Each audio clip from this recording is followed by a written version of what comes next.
Hello, my dear friend. My name is David. Maybe you're lying in bed, the lights are off, and your mind is still wandering. Or maybe you just want a quiet place to rest. Wherever you are, this space is yours. You don't need to do anything now. Just relax and listen. Let your thoughts slow down. Let the day fade away. You're safe here. You're home. This isn't a lesson. It's not a lecture. It's just a slow walk through the most puzzling ideas our minds have ever met. Welcome to the world of paradoxes. Let's begin. Imagine there is a town with only one barber, and this barber follows a strict rule. He only shaves those who do not shave themselves.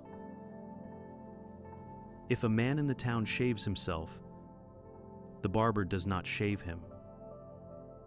But if he does not shave himself, the barber must shave him. Seems simple, right? But now here's the paradox. Who shaves the barber? Let's analyze both possibilities. First, suppose the barber shaves himself. But according to the rule, he can only shave those who do not shave themselves. That means he shouldn't be shaving himself. Now, let's assume the barber doesn't shave himself. But in that case, he follows his rule and must shave anyone who doesn't shave themselves, which includes himself. Both possibilities contradict each other. If he shaves himself, he shouldn't. If he doesn't, he should. So what's the solution? The paradox exposes a logical flaw in the rule itself. It suggests that such a barber cannot logically exist. Any attempt to define him within this system leads to contradiction. The next paradox is deceptively simple, but incredibly profound. It's called the liar paradox.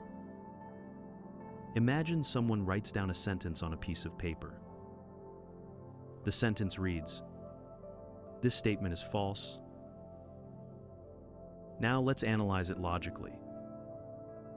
If the statement is true, then what it says must be correct. But the statement says that it is false. That means it cannot be true.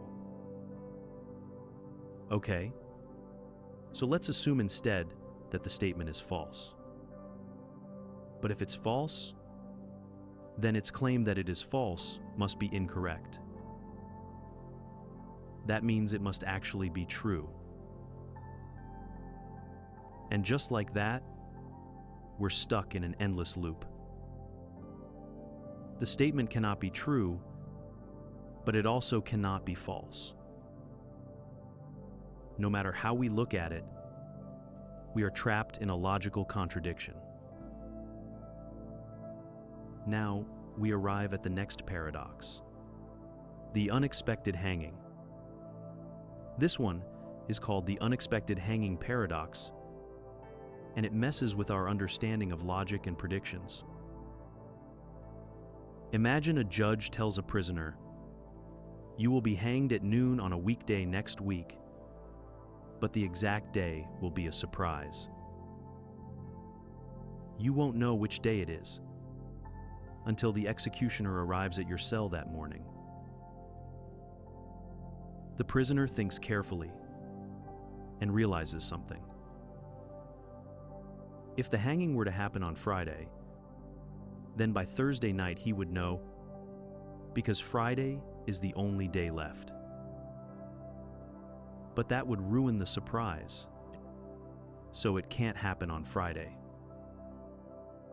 Now that Friday is ruled out, he thinks about Thursday. If the hanging were to happen on Thursday, he would realize it by Wednesday night, because Friday is already eliminated. But since it must be a surprise, that means Thursday is also impossible.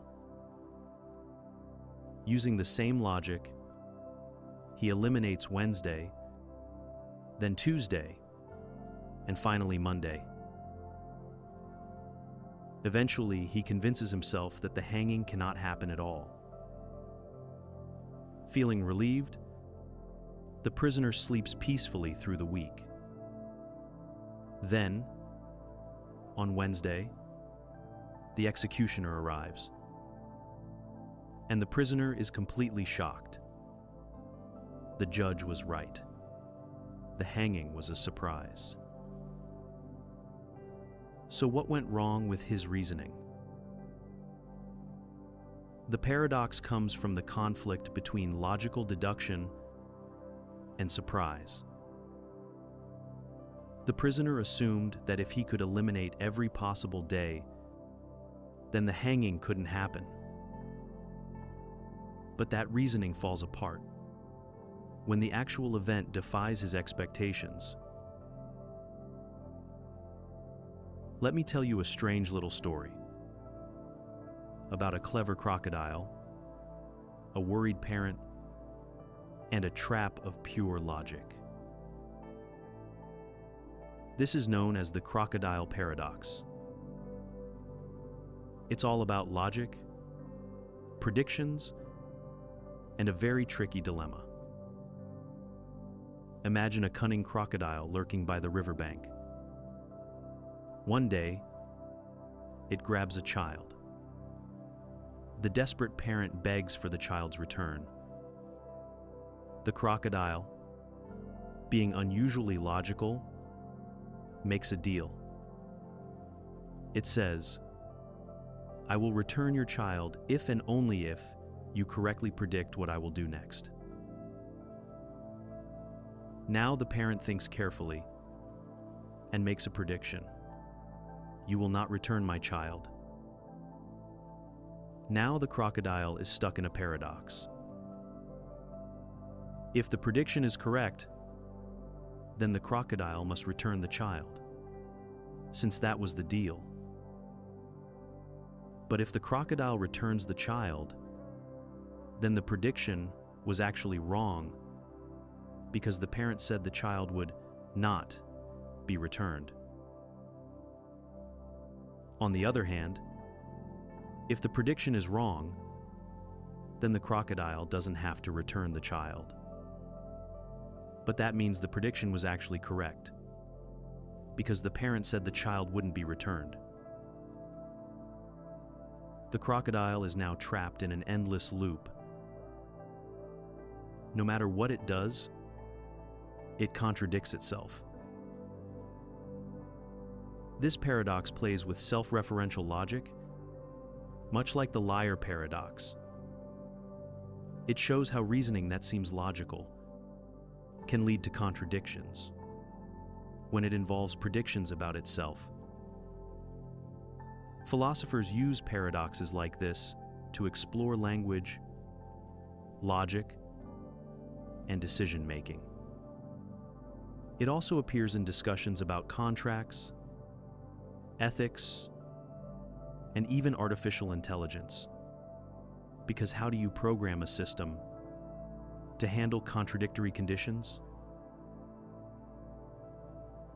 Now, imagine something much older than a crocodile.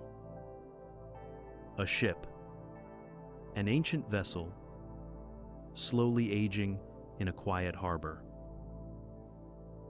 That's where our next paradox begins. Let's step into something even stranger.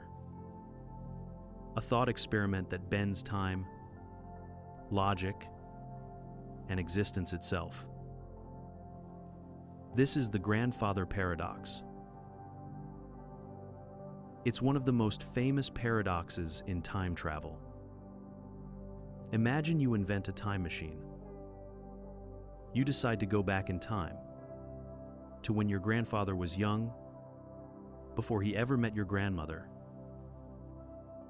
For some reason, you decide to prevent them from meeting. Or even worse, you accidentally cause your grandfather's death before he has any children. Now here's the problem. If your grandfather never had children, then your parent was never born.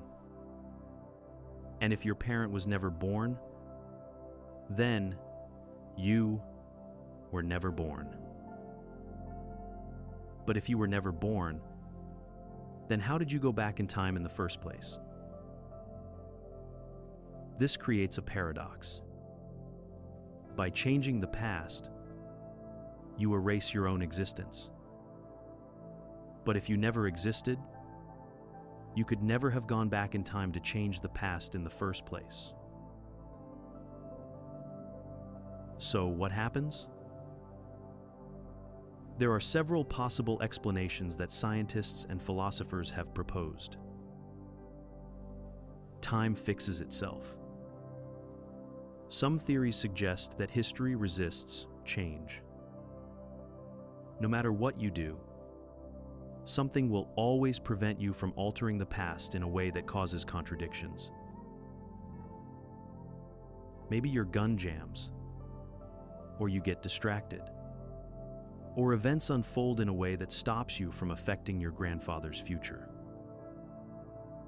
The many worlds interpretation. Instead of creating a contradiction, your actions create a new timeline, a parallel universe where you were never born. In your original timeline, nothing changes. But in the new one, you simply don't exist. You just vanish. If you do succeed in preventing your own birth, some theories suggest you would simply disappear from existence, as if you never existed in the first place.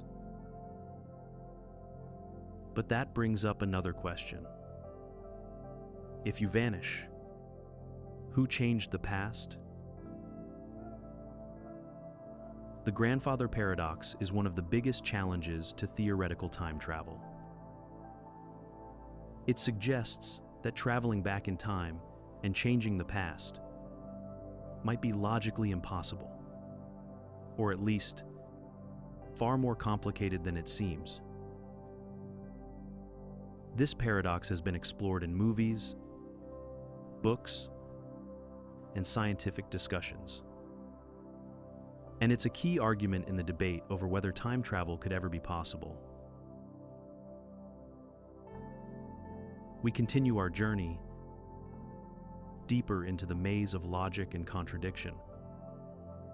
This one is called the paradox of the court, and it's a paradox about promises, contracts, and legal loopholes. Imagine an ancient Greek philosopher and lawyer named Protagoras. He agrees to take on a student named Ethos and teach him law. But since Ethos cannot afford to pay up front, they make a deal. Ethos will only pay Protagoras if he wins his first case after completing his studies.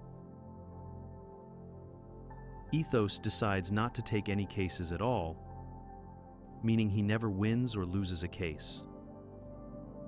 As time passes, Protagoras becomes frustrated and takes Ethos to court to force him to pay. And this is where the paradox begins. Protagoras' argument. If Ethos loses this case, then the court has ruled against him, and he must pay as part of the verdict. If Ethos wins the case, then he has won his first case, meaning he now has to pay Protagoras according to their original agreement. Either way, Protagoras argues Ethos must pay. Now Ethos' argument. If he wins the case, the court has ruled that he doesn't have to pay. If he loses the case, then he has still never won a case, meaning the original agreement says he doesn't have to pay. Either way, ethos argues he does not have to pay. Each side has a perfectly logical argument that contradicts the other. If the court rules in favor of Protagoras, that means ethos must pay, but that means he has won his first case, which means he shouldn't have to pay. If the court rules in favor of ethos, that means he has won the case, which means he should pay. So who actually wins? This paradox highlights loopholes in contracts, legal reasoning, and self-referential logic. It also raises deeper questions about how rules and agreements function in the real world. If a contract creates an unsolvable contradiction, how should it be enforced? We drift further into the world of uncertainty, where logic, belief, and chance dance in contradiction. This one is called the lottery paradox, and it challenges the way we think about rational belief and probability. Imagine a fair lottery with 100,000 tickets. Only one ticket will win, and each ticket has a 1 in 100,000 chance of winning. Now consider the following reasoning. The chances of any one specific ticket winning are incredibly low, just 0.01%. Since the probability of winning is so tiny, it seems rational to believe that each individual ticket will lose. But if we apply this reasoning to every ticket, that means we should believe that all tickets will lose. However, we know for a fact that one ticket must win. So we end up believing that every ticket will lose, even though we also know that one of them will win. How can we logically believe that each individual ticket will lose, while also knowing that one of them must win? This paradox exposes a deep problem in probability, logic, and belief systems. It shows that even when we make rational assumptions about individual events, those assumptions can contradict each other when applied to the whole system. Philosophers and logicians have explored different ways to resolve this paradox. 1. Rejecting certainty. Some argue that the problem comes from treating low probability as impossible. Just because something is unlikely doesn't mean we should fully believe it won't happen. 2. Contextual belief. Others suggest that belief isn't just about probability, but also about context. While it's reasonable to doubt each ticket individually, it's also reasonable to believe that one of them will win. 3. Probability versus knowledge. Another view is that probability-based beliefs work differently from absolute knowledge. We can rationally doubt each ticket while still knowing that one will win. The lottery paradox forces us to ask, can we hold beliefs that are individually rational, but collectively contradictory? We move now into a simpler world, where numbers still hide surprises. This one is called the potato paradox, and it's a surprising problem about percentages, weight, and how numbers can trick us. Imagine you have 100 kilograms of potatoes. These potatoes are 99% water by weight, meaning only 1% of their weight is actually solid potato. Now you leave them out in the sun to dry. After some time, they lose water, and now they are only 98% water. Here's the question: how much do they weigh now? At first, you might think the potatoes have only lost a little bit of water. Maybe they now weigh 99 kilogram or 98. But the actual answer is shocking. The potatoes now weigh only 50 kilograms. How is that possible? Let's break it down. Originally, the potatoes were 99% water. That means the solid potato part made up 1% of 100 kilogram. That's 1 kilogram. The rest, 99 kilograms, was just water. Now, after drying, the solid part is still 1 kilogram, but now it makes up 2% of the total weight instead of 1%. So if 1 kilogram is now 2%, then the total weight of the potatoes must be 50 kilograms, because 1 kilogram is 2% of 50. This paradox happens because percentages don't always behave the way we expect. When the water content decreases from 99 to 98%, it seems like a small change. But the actual amount of water lost is huge. The potato paradox is a great example of why we have to be careful when working with percentages, proportions, and assumptions. Even when the math is correct, the results can be completely unintuitive. We drift into something quiet, something empty. This one is called the whole paradox, and it challenges how we think about the existence of nothing. Imagine you dig a hole in the ground. The hole is definitely there. You can see it, stand inside it, and measure its depth. But here's the strange question. Where is the hole? Is the hole something, or is it just the absence of something? Let's take it a step further. Suppose you filled the hole back up with dirt. Where did the hole go? Did it move somewhere? Did it disappear into nothing? This may sound like a silly question, but it highlights a deeper problem. In language, logic, and physics, we talk about holes as if they are objects, but really, they are just empty space. A lack of something, rather than a thing itself. Philosophers and scientists have debated what it means for something to exist. If it's really just an absence of something else. The whole paradox connects to many deep questions. Are holes real objects? Some argue that holes are not things themselves. They are just gaps in something else.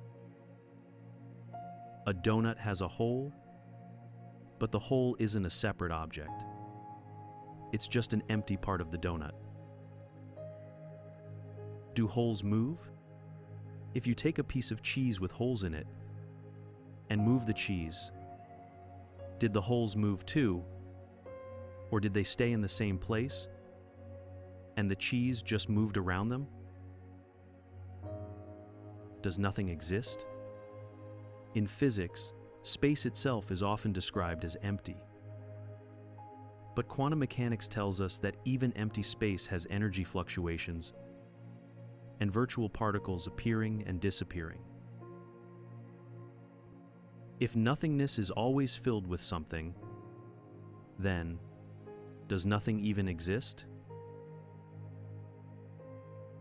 The whole paradox makes us question how we define absence, emptiness, and reality itself. It might seem like just a fun word puzzle, but it actually connects to deep ideas in physics, philosophy, and mathematics. We drift now into the stars, into speed and the strange ticking of time. This one is called the twin paradox, and it's a mind-bending problem from Einstein's theory of relativity that challenges our understanding of time. Imagine two identical twins, Alice and Bob. Alice stays on Earth, while Bob travels into space on a high-speed rocket, moving close to the speed of light. After some time, Bob turns around and comes back to Earth. Now here's where the paradox begins. From Alice's point of view, Bob was moving really fast, which means, according to Einstein's time dilation, time ran slower for him. So when Bob returns, he should be younger than Alice. But from Bob's point of view, it was Alice and Earth that were moving fast, while he stayed still in his own frame of reference. So shouldn't that mean Alice's time slowed down, making her the younger one instead? Each twin sees the other's clock moving slower. So when they reunite, who is actually younger? This seems like a contradiction. But here's the resolution. The paradox is only an illusion because the situation is not truly symmetrical. Bob experiences acceleration and deceleration when turning his spaceship around, while Alice remains in a single, unaccelerated frame of reference. The acceleration breaks the symmetry of their experiences. The actual result, confirmed by real experiments, is that Bob will be younger than Alice when he returns. The faster he traveled, and the longer he was gone, the greater the difference. This is a real effect of time dilation, and it has been observed with high-speed particles in physics experiments. We now step into the realm of ideas, where tolerance is tested by its own limits.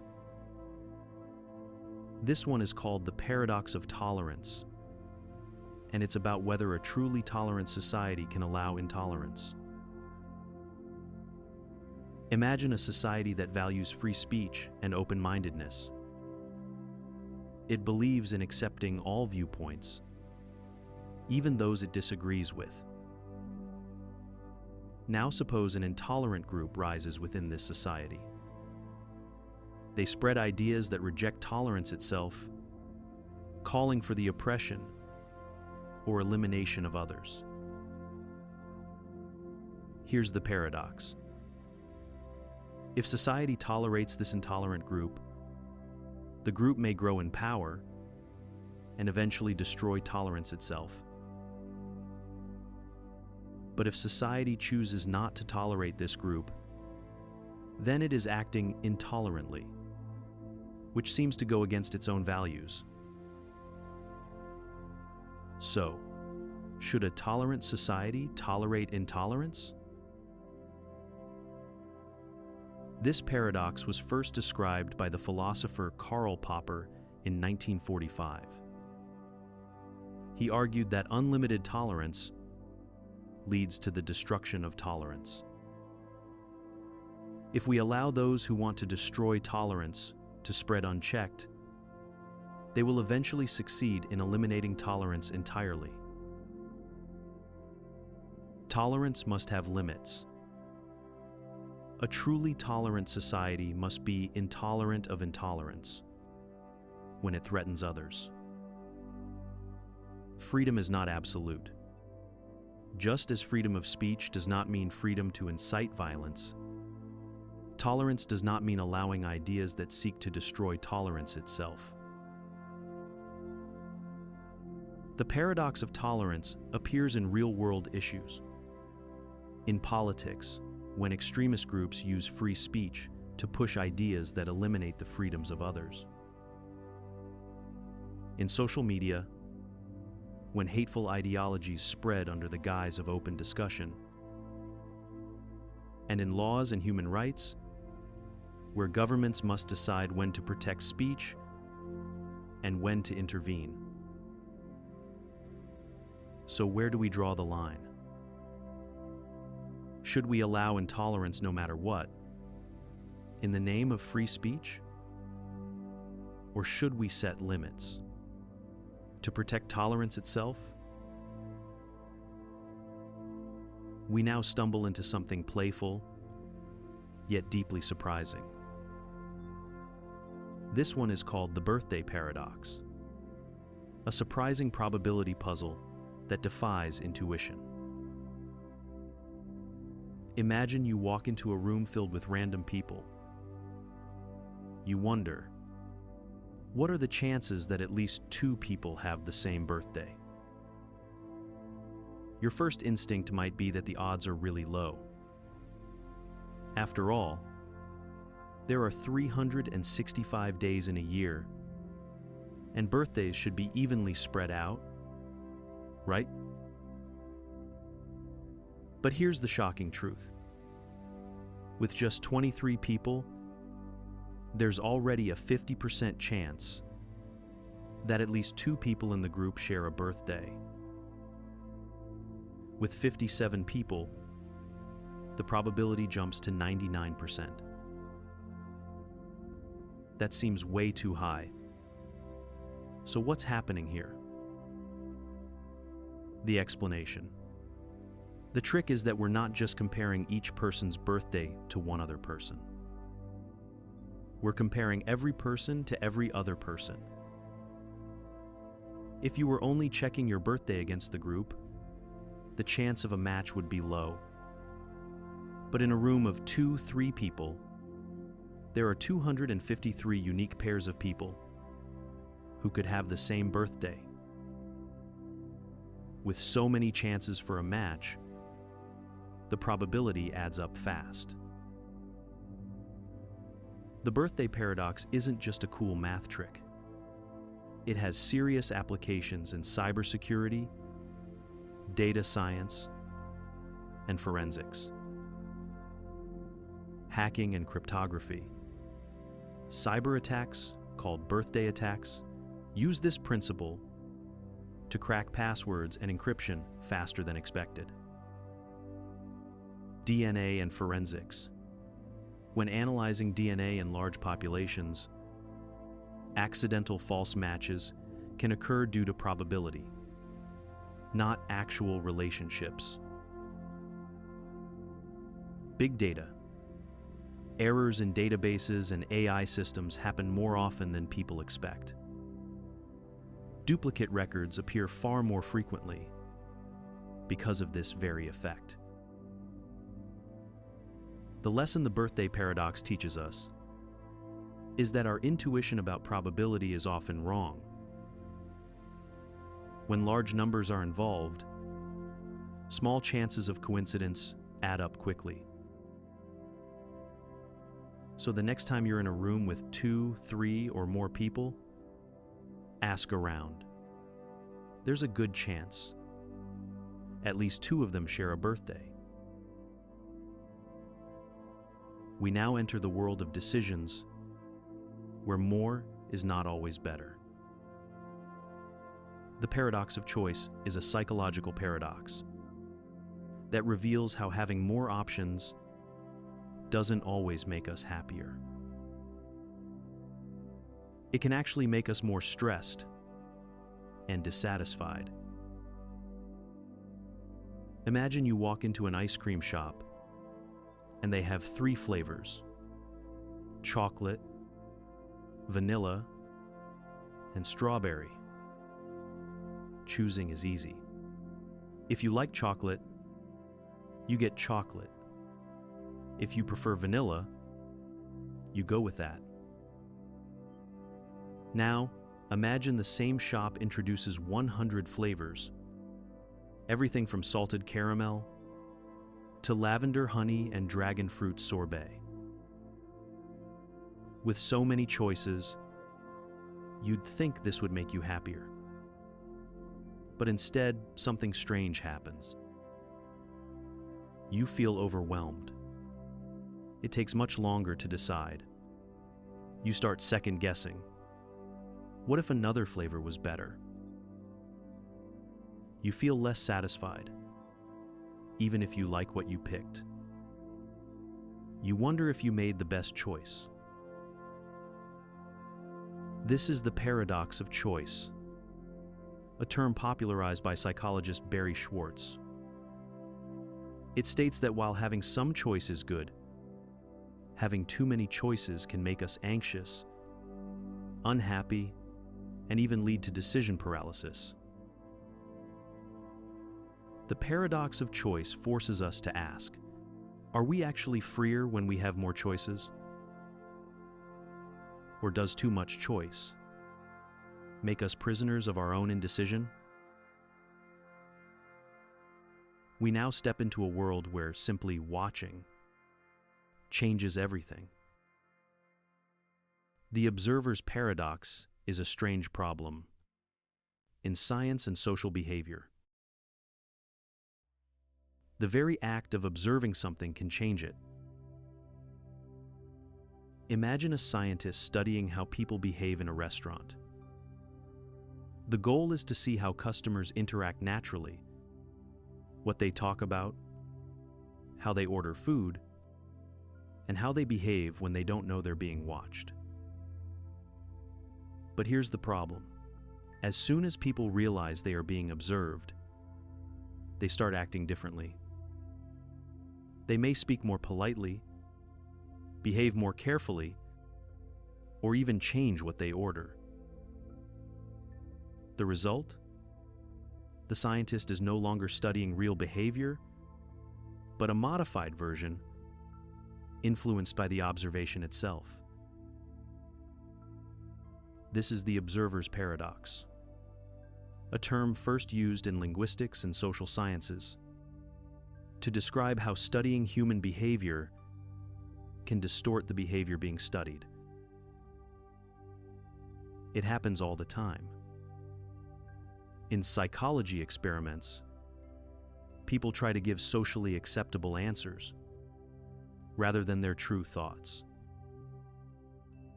In classrooms, students behave differently when they know the teacher is evaluating them.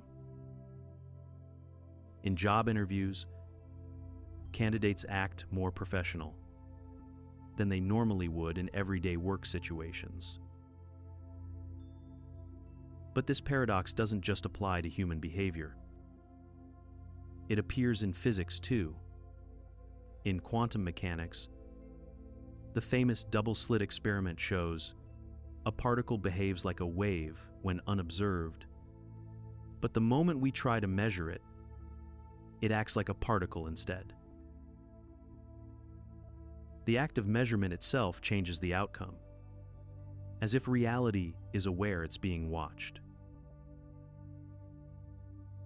The observer's paradox forces us to ask, can we ever truly study something without affecting it? And if observation changes reality, is reality different when no one is looking? We now step into the quiet mathematics of connection. The friendship paradox reveals something surprising about social networks. On average, your friends have more friends than you do. At first, this sounds impossible. If you randomly pick a person, shouldn't they have about the same number of friends as their friends do? But statistics say otherwise. Most people's friends are more popular than they are. Here's why. Imagine a school where most students have only a few friends, but a small number of students are extremely popular, with hundreds of friends. If you randomly choose a student, they are more likely to be connected to one of the popular people, simply because popular people appear in more friendships. The result? Most students will have friends who are more connected than they are. This pattern appears in social networks, workplaces, and even online platforms. Your Twitter or Instagram friends are likely to have more followers than you do because the most followed people are naturally more visible in networks. We now drift into a dream, where memory fades and probability splits in two. The Sleeping Beauty paradox is a mind-bending probability puzzle that challenges how we update our beliefs when new information appears. Imagine a scientist tells Sleeping Beauty that she is about to take part in an experiment. On Sunday, she is put to sleep. A fair coin is flipped while she sleeps. If the coin lands on heads, she will be woken up once on Monday, then put back to sleep, and the experiment ends. If the coin lands on tails, she will be woken up on both Monday and Tuesday, with her memory erased between awakenings so that both days feel identical to her. Now, on one of these awakenings, Sleeping Beauty is asked, "What is the probability that the coin landed on heads?" At first, it seems obvious. The coin flip was fair, so the probability should be 50%. But here's the paradox.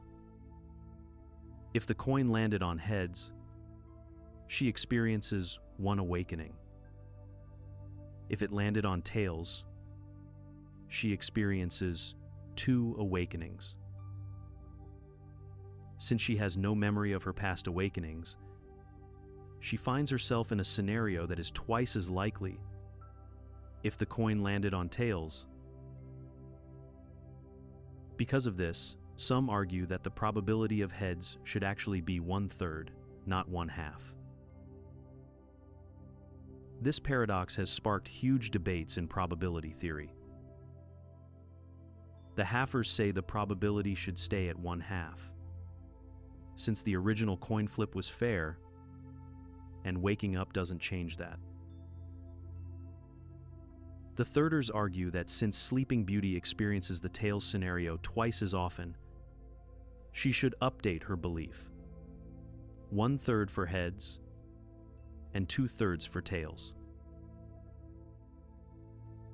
We drift now into deep space, where gravity swallows light, and mysteries stretch beyond reason. Black holes are some of the strangest objects in the universe. Regions where gravity is so strong that nothing, not even light, can escape. But black holes also present one of the biggest mysteries in physics, the information paradox. In physics, one of the fundamental rules is that information cannot be destroyed. No matter what happens to a system, if you had perfect knowledge, you should be able to reconstruct its past. If you burn a book, its information is scrambled into ash, smoke, and heat. But in theory, it's still there in some form. But black holes break this rule. If something falls into a black hole, whether it's a planet, a star, or even a human, the only thing that remains visible is its mass, charge, and spin. All the details of what entered, the arrangement of particles, the information about the object's past, seem to be completely erased. This leads to the paradox. According to general relativity, information that crosses the event horizon is lost forever. According to quantum mechanics, information can never be destroyed. These two fundamental laws of physics cannot both be true at the same time. The paradox deepens when we consider Hawking radiation, the process by which black holes slowly lose mass over time. If a black hole eventually evaporates, then all the information inside it should be permanently lost. But this directly violates quantum mechanics, which insists that information must be preserved. Physicists have proposed several possible solutions. 1. Information escapes through Hawking radiation. Some theories suggest that information is somehow encoded in the radiation, but we don't yet know how. 2. The holographic principle. This idea suggests that all the information inside a black hole might actually be stored on the event horizon itself, similar to a 3D projection on a 2D surface. 3. Black holes connect to other universes. Some speculate that information isn't lost, but rather sent into another reality through black hole wormholes. The information paradox isn't just a problem for black holes. It's a fundamental conflict between quantum mechanics and general relativity. Solving it could lead to a deeper understanding of space, time, and the true nature of reality. Imagine you are given a 100% accurate prophecy of your future. The prophecy tells you exactly what will happen tomorrow, down to the smallest detail. But there's a catch. As soon as you read the prophecy, you will forget it. Now here's the paradox. The future is predetermined, since the prophecy is always right. But you don't remember the prophecy, so you make decisions as if you don't know the future. If you don't know the future, are you still following a predetermined path? Or are you acting freely? This is the forgotten future paradox, a thought experiment that challenges the relationship between determinism, free will, and memory. At first, it seems like free will still exists. Since you don't remember the prophecy, you experience choice as if you are making your own decisions. But since the prophecy is never wrong, that means every decision you make must align with it. Are you truly choosing, or just acting out a script? If forgetting the future still leads you to the same outcome, does knowing it even matter? Does memory determine free will, or does it only create the illusion of control? This paradox connects to deep questions in physics, psychology, and philosophy, quantum mechanics, and the block universe. If time is just another dimension, does that mean our future is already set, and we are simply experiencing it step by step? Neuroscience of memory and identity. If you forget an event, does that mean it never affected you? How much of free will depends on remembering our choices? Predestination versus free will. If everything is already written, but we can't remember it, does that mean we are both free and bound at the same time?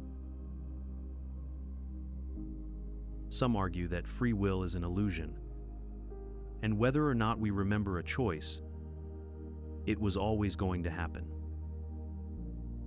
Others suggest that memory itself is what makes decisions feel real, meaning without it, our choices might not even exist.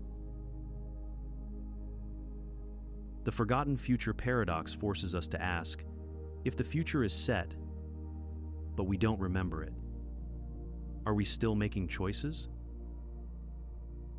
And if forgetting changes nothing, does knowing the future actually matter? Imagine waking up one morning with the strange feeling that you had a dream, but you can't remember anything about it. It's gone, vanished from your memory. Now here's the paradox. If you can't remember the dream, did you ever have it? Dreams feel real when we experience them, but once they fade from memory, what proof do we have that they ever happened? If no trace of the dream remains in your mind, is there any difference between a forgotten dream and a dream that never happened at all? This is the paradox of the forgotten dream, a thought experiment that challenges how we define experience, memory, and reality itself. At first, it seems like the answer should be simple.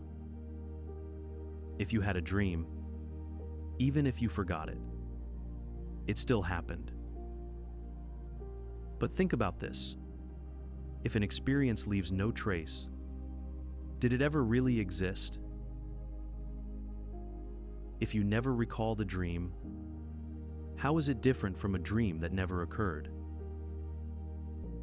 Is memory the only thing that makes an event real? This paradox has deep implications for consciousness and reality.